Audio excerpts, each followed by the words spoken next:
Hello friends, good morning. कैसे हैं आप सब। तो जी दिन है आज शुक्रवार का, तारीख है 3 जून और सुबह के बज गए हैं 6 और वरुण भी आज जल्दी सोकर उठ गया है।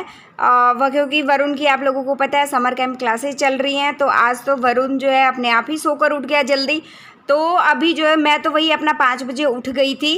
अपना जो छोटा मोटा काम होता है वो काफ़ी सारा मैं निपटा चुकी हूँ। अभी सिर्फ ऊपर की बारी है, नीचे का काफ़ी सारा काम मैं निपटा कर आ चुकी हूँ। बाहर झाड़ू वगैरह लगा कर आना और नीचे झाड़ू पोछा करना, काफ़ी सारे काम जो है वो मेरे लगभग निमट गए हैं। हाँ, पोछा नहीं किया, सिर्फ झाड़ू लगाया। नीचे का जीने का पोछा हो गया, नीचे का पोछा लगाना रहता है अभी।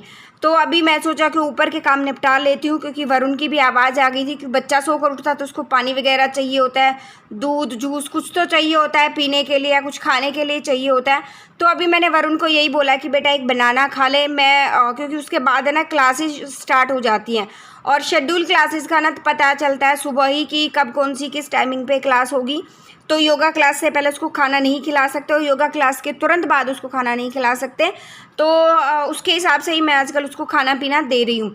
तो अभी जो है ये गद्दियाँ जो है हिमांक ने इधर से उधर लगा दी थी। मोटी गद्दियाँ नीचे लगती है और पतले वाली गद्दियाँ जो पीछे लगती हैं, तो उसको मैं सेट कर रही हूँ। और वरुण जो अपना बनाना जो है वो इन्जॉय कर रहा है।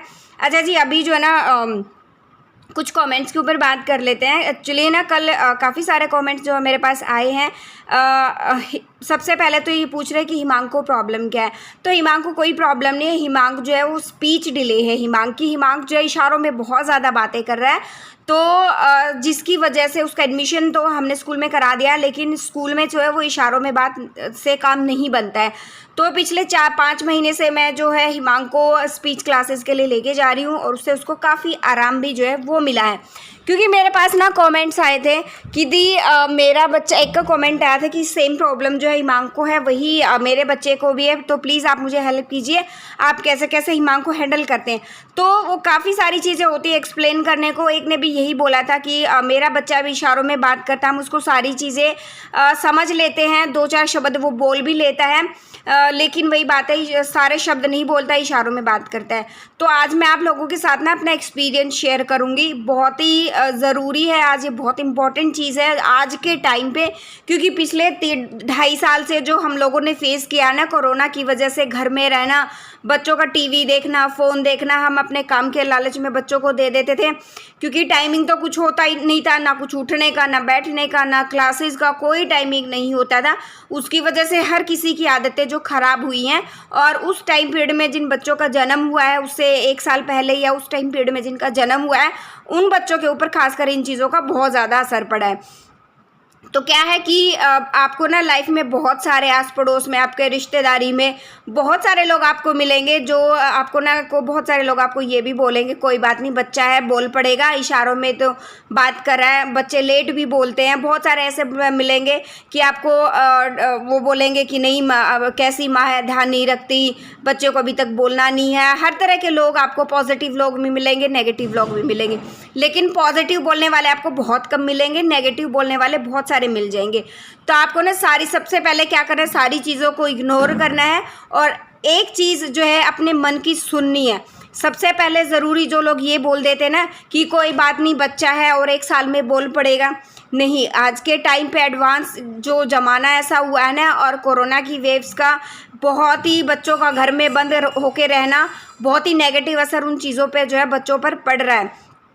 तो सबसे पहले एक अच्छे से कंसल्टेंट के पास जाएं, वो मतलब जो स्पीच थेरेपिस्ट होता है, आप चाहे वो प्राइवेट हॉस्पिटल है या गवर्नमेंट हॉस्पिटल है, कहीं भी है, वहाँ पे जो है एक बार विजिट करें, कंसल्ट करें डॉक्टर के पास। और वो अगर वहाँ पे थेरेपी आपको मिल रही है स्पीच से रिलेटेड, तो आप थेरेपी ज़रूर लें। अदरवाइज़ अगर किसी प्राइवेट हॉस्पिटल में या प्राइवेट जगह पे किसी क्लिनिक में या मतलब इस तरह के क्लिनिक्स होते हैं जहाँ पर ओटी का काम होता है और ये स्पीच वगैरह का काम होता है, तो वहाँ से अपने बच्चे की थेरेपी ज़रूर लें। क्योंकि क्या होता है कि हम लोग ना बहुत लापरवाही करने लग जाते हैं। अब हमें तो पता है कि हमारा बच्चा इशारों में बात कर रहा है, सारी चीज़ें समझा भी रहा है, 1-2 चीज़ें बोल भी रहा है, तो हम जिन चीज़ों को ना इग्नोर कर देते हैं, लेकिन ये चीज़ें इग्नोर करने की बिल्कुल भी नहीं है। आपने जो बच्चे को बहुत ज़रूरी है कि आप उसको डॉक्टर के पास लेके जाए। स्पीच थेरेपी का मतलब ये नहीं है कि वो आपकी कुछ एक्सरसाइज कराएंगे। स्पीच थेरेपी का मतलब है कि वो अपने हिसाब से ना शब्दों को, उनको पता है कौन सा शब्द किस मतलब भाषा में, मतलब भाषा नहीं कह सकते, किस तरह से जो है वो उनको निकलवाना है, खेल खेल में निकलवाना है या कैसे निकलवाना है। और आजकल स्पीच थेरेपी की बहुत सारी वीडियोस जो हैं आपको यूट्यूब पे भी देखने को मिल जाएगी। और सबसे पहले आपको क्या काम करना है, डॉक्टर के पास जाने से भी पहले आपको और आपके पूरे परिवार को ये चीज़ समझने की बहुत ज़्यादा ज़रूरत है कि बच्चे के इशारों को ना समझें, जितना इग्नोर हो सकता है इशारों को इग्नोर करें। सिर्फ सूसू पोटी के इशारे को अगर वो कर रहा है ना, तो सबसे पहले मतलब उन इशारों को आप समझ सकते हैं, लेकिन बाकी जितने भी इशारे वो करता है ना उसको पहले इग्नोर करें। वो धीरे धीरे इस टाइम को ना लग सकता है टाइम इन चीज़ों को कवर करने में। और इस तरह का बच्चा फिर क्या होता है, जो इशारों में बात करता है ना, उनका खाने पीने का तरीका भी बहुत अलग होता है। उनको मीठा ज़्यादा पसंद होता है। बहुत सारे बच्चों को वो सुसु की बताते नहीं हैं, पेंट में ही सुसु कर देते हैं। बहुत सारी चीज़ों में जो है वो कमियां आने लग जाती हैं। तो सबसे पहले इशारे जो है बच्चे के वो छुड़वाएं, इशारे उसके समझे ना। अगर आपका आस पड़ोस है अच्छा है, जैसे मेरा आस पड़ोस बहुत अच्छा है, मैं जैसे जो कुछ भी बोलती हूँ ना, जैसे पड़ोस में कोई भी है, आंटी है या और कोई है, जैसे दिशु के पापा है या और कोई भी है पड़ोस में, जो कोई भी है, मैं उस सबको बोलती हूँ कि इशारे मत समझो। आस पड़ोस में बच्चे हैं ना, वो भी मैं उनको बोल देती हूँ, साथ में सारे बच्चे खेलते हैं तो उनको भी मैं बोलती हूँ कि इसके ना इशारे मत समझना बिल्कुल भी, बहुत ज़्यादा ज़रूरत हो जाए तब समझना। तो इसी ये कोशिश में लास्ट 4-5 महीने से मैं जो वो कर रही हूँ, और कहीं ना कहीं मुझे ना ये कामयाबी मिली भी है। अब धीरे धीरे जो हिमांक में काफ़ी सारा जो है वो इम्प्रूवमेंट आ गया है। कुछ जो है स्पीच थेरेपी से आया है, कुछ चीज़ें जो है जब बच्चे का इशारे से काम चल जाता है ना, तो वो क्यों मतलब जो है बोलने की कोशिश वो क्यों करेगा जब उसका काम जो है इशारों में चल रहा है। तो सबसे पहले उसके इशारे समझना जो है बंद कर दे। और कुछ टाइम के लिए ना स्पीच थेरेपिस्ट अगर आपके आसपास में है, अगर आपको है लेकिन मिल नहीं रहा आपको, तो आप गूगल पे सर्च कर सकते हैं स्पीच थेरेपिस्ट नियर मी करके। और जो है वहाँ पे आपको काफ़ी मतलब आपके एरिया में 1 2 3 4 कोई तो स्पीच थेरेपिस्ट मिलेगा। आप वहाँ पर विज़िट करें, एक क्लिनिक पे जाएं, उनसे बात करें, जो बेस्ट है उसको निकालें और उनके पास रेगुलर अपने बच्चे को लेकर जाएं, ताकि वहाँ भी आपको जो है वो काफ़ी सारी हेल्प हो जाएगी और जिससे ना बच्चे की सिटिंग भी जो है वो इम्प्रूव हो जाएगी। तो जी काफ़ी सारी चीज़ें मैंने एक्सप्लेन कर दी। अगर कुछ रह गया तो प्लीज़ मुझे कमेंट बॉक्स में बता देना, मैं नेक्स्ट वीडियो में वो चीज़ें एक्सप्लेन कर दूंगी। और यहाँ पर बन रहा है दलिया, और वो भी वेजिटेबल दलिया, जो नमकीन दलिया बोलते हैं ना, वो बन रहा है, जो मैं पहली बार बना रही हूँ और डरते डरते बना रही हूँ। मैंने आज तक नमक वाला दलिया बनाया है और गुड़ वाला दलिया बनाया, लेकिन ये वाला दलिया ना मैं फ़र्स्ट टाइम बना रही थी। और ये आज हिमांक के पापा की डिमांड थी कि मैं दलिया बनाऊँ, तो वही वाला दलिया जो मुझे ना इतना भी आइडिया नहीं था कि इसके अंदर मैं कितना पानी डालूं, क्योंकि ऐसा दलिया मैं फ़र्स्ट टाइम बना रही थी। तो वैसे दलिया का आइडिया होता है अगर आपको मीठा बनाना है या फिर खाली नमक डाल के बनाना है, ये तड़का लगा के आलू वगैरह सब्जियां डाल के, मतलब ये वाला दलिया मैं फ़र्स्ट टाइम बना रही थी। तो थोड़ा सा डर लग रहा था कि कितना पानी डालूं, पता नहीं कि अच्छा बनेगा कि नहीं बनेगा, लेकिन ओवरऑल जो है ठीक बना था, लेकिन थोड़ा सा नमक कम था। मुझे आइडिया नहीं हुआ कि कितना नमक डालूं उसमें, क्योंकि फ़र्स्ट टाइम बना रही थी। लेकिन चीज़ें जो है बाद में बैलेंस मैंने कर दी थी, और शुरू में थोड़ा सा नमक जो है वो कम हुआ था। और कुछ सब्जियां मैं लेकर आई थी, तो सब्जियां वगैरह वॉश करके, और तब तक मैं बाकी के काम करूँगी ना, सूख जाएंगी। और जैसे ही सूख जाएंगे ना, साथ साथ में जो सब्जियां वगैरह जो है मैं साथ साथ में फ्रिज में लगा दूँगी, क्योंकि हमारे ना किचन के जो छोटी छोटी चीज़ें ऐसी होती हैं जिन्हें हम साथ साथ में निपटाते हुए चलते हैं ना, तो हमारे अगले दिन के लिए काम काफ़ी सारे आसान हो जाते हैं। जैसे अभी ये सब्जियां सूख गई थी, साथ साथ में इनको लगा के रख दूंगी, नहीं तो सुबह तक ये सब्जियां ना भूसी सी हो जाएंगी, बिल्कुल इनका ना ताज़ा ताज़ा ये महसूस नहीं होंगी।